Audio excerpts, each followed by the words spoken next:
Hello everyone, welcome again to live session of Manolo classes. I'm Dinesh Kumar and I will take today's The Hindu News Analysis. Today is 2nd September 2023. So now we come to the important news of today, and the first news is government panel to study simultaneous polls to Lok Sabha and state assemblies. तो basically क्या है कि union government ने एक committee बनाई है and it is headed by the former president Shri Ramnath Kovind जी। इसमें ये इस बात की फिजिबिलिटी देखेंगे कि अगर हम लोकसभा के और राज्यसभा के लोकसभा और Rajya Sabha including state legislative assemblies के इलेक्शन एक साथ कराते हैं तो इसकी क्या पॉसिबिलिटीज हैं, क्या इसके प्रोज हैं, क्या इसकी कॉन्स हैं। ठीक है, अभी केवल कमेटी बनी है। अभी ये कमेटी पहले रिपोर्ट देगी और रिपोर्ट के बाद कोई फाइनल आउटकम आएगा। अब जहां तक हम बात देखें कि कुछ लोग जो गवर्नमेंट है वो तो इसको एक पॉजिटिव एस्पेक्ट ले रही है, like one nation one election, लेकिन जो कुछ अपोजिट पार्टी वाले लोग हैं they are considering it as it is against the spirit of federal structure. How they are looking it against the federal structure, उनकी कंटेंशन ये है कि बेसिकली इस हमारे देश में फेडरल स्ट्रक्चर है। फेडरल स्ट्रक्चर का मतलब होता है कि सेंट्रल गवर्नमेंट और स्टेट गवर्नमेंट के पास अपनी अपनी पावर अलग होती है। अब यहाँ पर जो स्टेट लेजिस्लेचर है, अगर हम स्टेट लेजिस्लेचर के इलेक्शन लोकसभा के इलेक्शन के साथ कराते हैं तो ये कहीं ना कहीं as per the view of opposition state की ऑटोनॉमी पर वो होगा, अटैक होगा।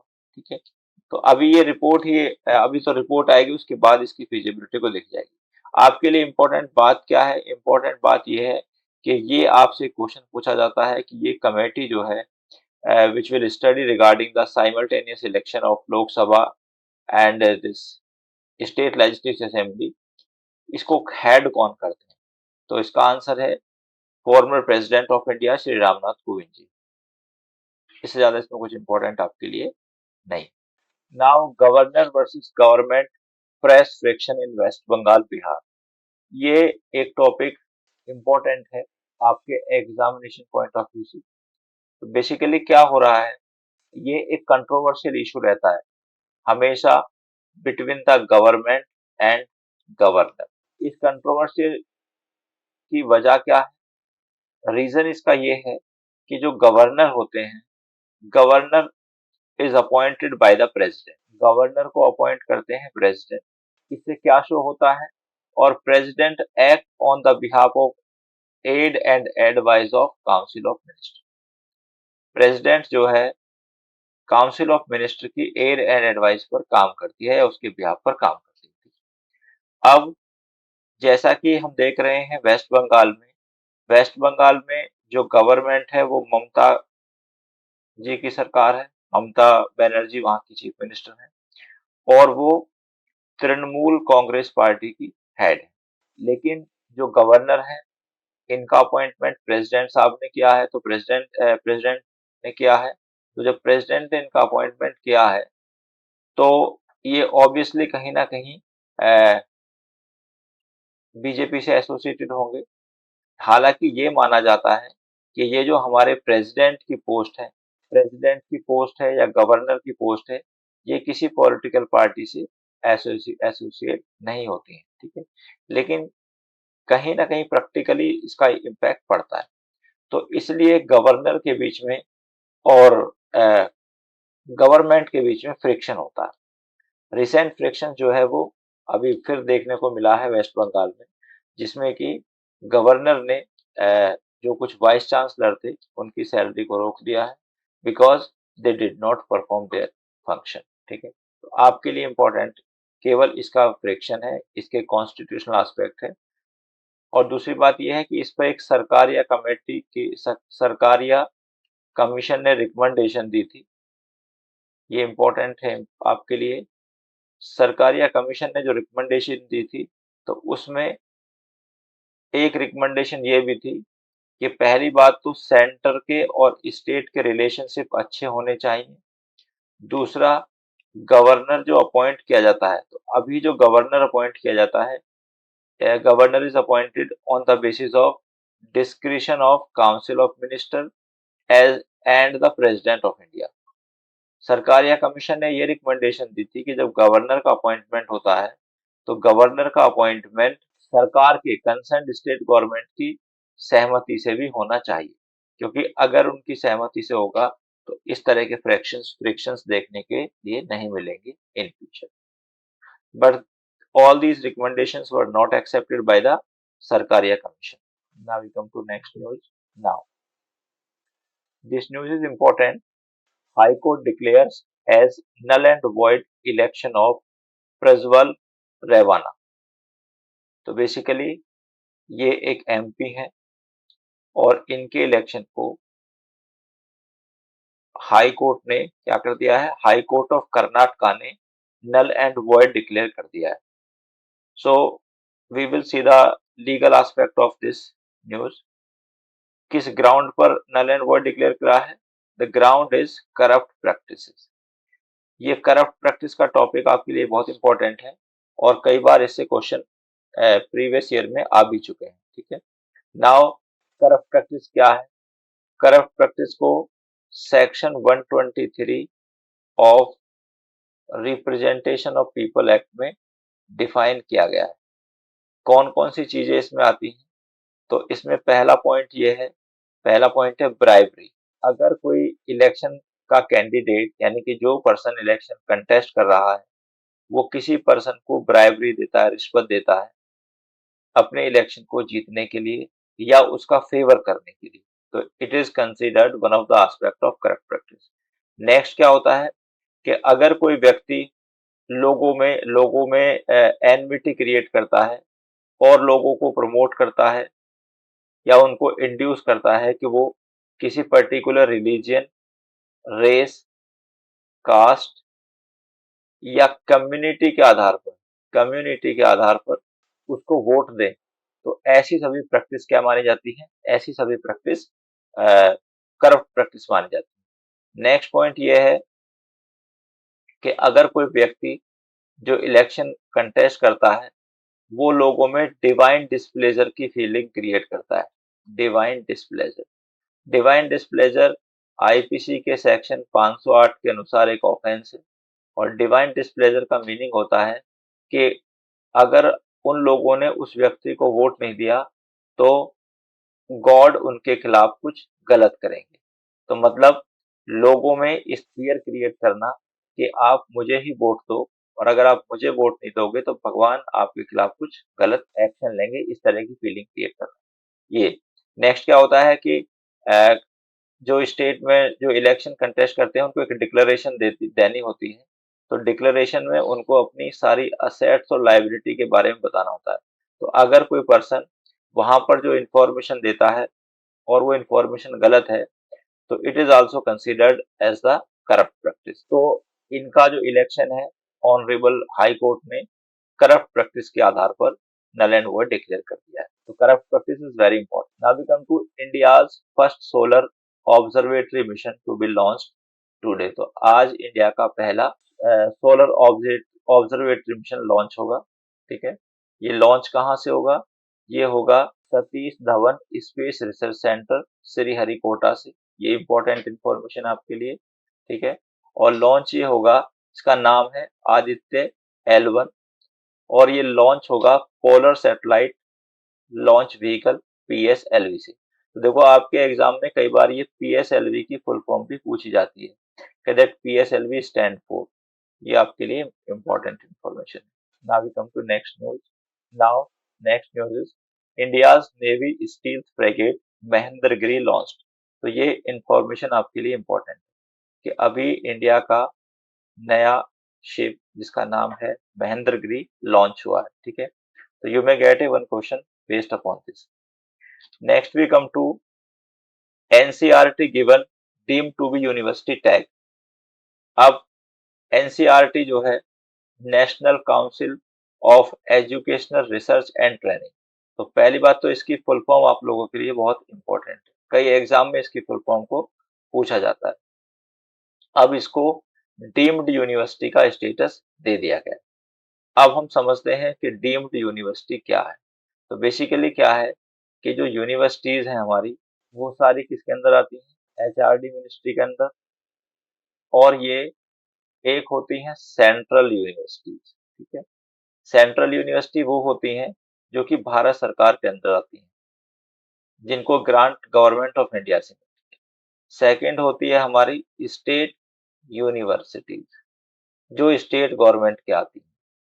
थर्ड होती है हमारी प्राइवेट यूनिवर्सिटीज, ठीक है, जो प्राइवेट लोग उनको बनाते हैं, जैसे कि आप अमेठी का एग्जाम्पल ले सकते हैं, और मेवाड़ यूनिवर्सिटी है, और बहुत सारी यूनिवर्सिटी, ठीक है। अब एक तरह की यूनिवर्सिटी होती है डीम्ड यूनिवर्सिटी। अब ये डीम्ड यूनिवर्सिटी का मतलब क्या होता है? डीम्ड का मतलब है कि that may not fulfil all the criterias of university, but the status of university is imposed upon that particular entity. इसमें क्या होता है कि जो ऑर्गेनाइजेशन या कोई इंस्टीट्यूशन अगर किसी पर्टिकुलर सब्जेक्ट पर रिसर्च करता है, या जो रिसर्च ओरिएंटेड होता है, तो जनरली उनको डीम्ड यूनिवर्सिटी का स्टेटस मिलता है, ठीक है। तो अभी एचआरडी मिनिस्टर श्री धर्मेंद्र प्रधान जी ने एनसीईआरटी को डीम्ड यूनिवर्सिटी का स्टेटस दे दिया है। Now mister Pradhan said that Jadui Pitara, a play based learning teaching material. अभी क्या है, एनसीईआरटी ने एक लर्निंग टीचिंग मटेरियल बनाया है जिसका नाम है जादुई पिटारा। और इनके अनुसार क्या है कि it is very good for the students, ठीक है। तो ये मटेरियल जो है अप टू सेकंड क्लास तक के स्टूडेंट्स के लिए यूज किया जाएगा। Now we come to next. Next news is actor Madhavan to head film and television institute of India. तो film and television institute of India के जो नए हेड बने हैं, उनका नाम है एक्टर माधवन, ठीक है। ये न्यूज भी आपके लिए important. Now we come to next news. Children from void marriage entitled to parent share in property, says supreme court. इसको हम समझते हैं कि देखिए, जो मैरिज होती हैं वो तीन प्रकार की होती है। फर्स्ट होती है वैलिड। वैलिड का मतलब है जो मैरिज के सारे एसेंशियल को पूरा करती है, ठीक है, like requirement of section 5 and 7 in reference to the Hindu marriage act. दूसरी होती है हमारी वॉइड मैरिज। वॉइड मैरिज कौन सी होती हैं? जो मैरिज की एसेंशियल रिक्वायरमेंट्स को पूरा नहीं करती हैं, लाइक हिंदुओं में अगर हम देखें तो 7 फेरे। तो हिंदुओं में अगर किसी के 7 फेरे नहीं होते हैं तो marriage is declared as void. Third हमारी मैरिज होती है वॉइडेबल मैरिज। वॉइडेबल मैरिज का मतलब है मैरिज वैलिड है, लेकिन parties to the marriage means the spouse जो है, उनके पास ये राइट है कि वो मैरिज को वॉइड डिक्लेयर करा सकते हैं। जैसे आप लोगों ने पढ़ा होगा इंडियन कॉन्ट्रैक्ट एक्ट में वॉइडेबल कॉन्ट्रैक्ट होता है, वॉइडेबल कॉन्ट्रैक्ट। तो वॉइडेबल कॉन्ट्रैक्ट इंडियन कॉन्ट्रैक्ट में किस ग्राउंड पर होता है? इसका केवल एक ही ग्राउंड है कि अगर किसी पार्टी की जो कंसेंट है वो फ्री नहीं थी, तो कॉन्ट्रैक्ट क्या होगा, वॉइडेबल होगा at the option of the person whose consent was not free, ठीक है। अब अगर कोई बच्चा, उसके जो पेरेंट्स की शादी थी वो वॉइड थी, और उस बच्चे का जन्म होता है, तो क्वेश्चन ये है कि उस बच्चे का क्या स्टेटस है, whether child will be void और चाइल्ड वुड बी वैलिड। तो there is a section 16 of Hindu marriage act. Hindu marriage act का सेक्शन 16 कहता है कि कोई भी बच्चा, भले ही वो वॉइड मैरिज से पैदा हुआ हो, या वॉइडेबल मैरिज से पैदा हुआ हो, या वैलिड मैरिज से पैदा हुआ हो, बच्चा हमेशा वैलिड होगा। लेकिन वॉइड मैरिज से अगर कोई बच्चा पैदा होता है तो वो केवल अपने पेरेंट्स की प्रॉपर्टी के लिए ही एंटाइटल होगा, और उसको एंसेस्ट्रल प्रॉपर्टी नहीं मिलेगी। ये ऑनरेबल सुप्रीम कोर्ट ने इस न्यूज में कहा है। तो मतलब अगर कोई बच्चा वॉइड मैरिज से पैदा होता है तो बच्चा वैलिड होगा, लेकिन that child will only be entitle to take the property of his और हर पेरेंट, तो वो केवल अपने मम्मी पापा की जो प्रॉपर्टी का शेयर होगा उसके लिए ही एंटाइटल है। Now we come to next news. Some countries are trying to hijack G20 agenda, says Russia. तो ये रशिया के एम्बेसडर और इनका कहना यह है कि जो G20 हो रही है इंडिया में 9 और 10 सितंबर को, ठीक है, इसका जो मेन एजेंडा है वो ट्रेडिशनल एजेंडा ही होना चाहिए, लाइक बिजनेस ओरिएंटेड एजेंडा होना चाहिए। और इसमें जो रशिया और यूक्रेन का इशू है उसकी बात ना की जाए। इनका एप्रीहेंशन है कि जो G20 होगी उसमें जो वेस्टर्न कंट्रीज हैं वो बिजनेस की बात कम करेंगे और रशिया यूक्रेन क्राइसिस की बात वो ज्यादा करेंगे। तो इनका एप्रीहेंशन ये है कि G20 में ऐसा नहीं होना चाहिए, या कुछ जो कंट्रीज हैं वो G20 के एजेंडे को हाईजैक करने की कोशिश कर रहे हैं। Now we come to this news. CCI approves Vistara's merger with Air India. तो ये इस न्यूज में हमारे लिए इंपॉर्टेंट है कंपटीशन कमीशन ऑफ इंडिया। तो बेसिकली क्या था, इससे पहले एक MRTP एक्ट था, ये क्वेश्चन भी आपको आता है, monopoly trade restrictive practice act. इस एक्ट को रिप्लेस किया competition commission of India. Competition commission of India का मतलब ये है कि जैसे जनरली आपने देखा होगा कि टॉर्ट में हमारा एक मैक्सिम है, damnum sine injuria. Damnum sine injuria कहता है कि अगर आपने किसी दूसरे पर्सन के लीगल राइट का वायलेशन नहीं किया तो वो दूसरा पर्सन आप पर केस नहीं कर सकता।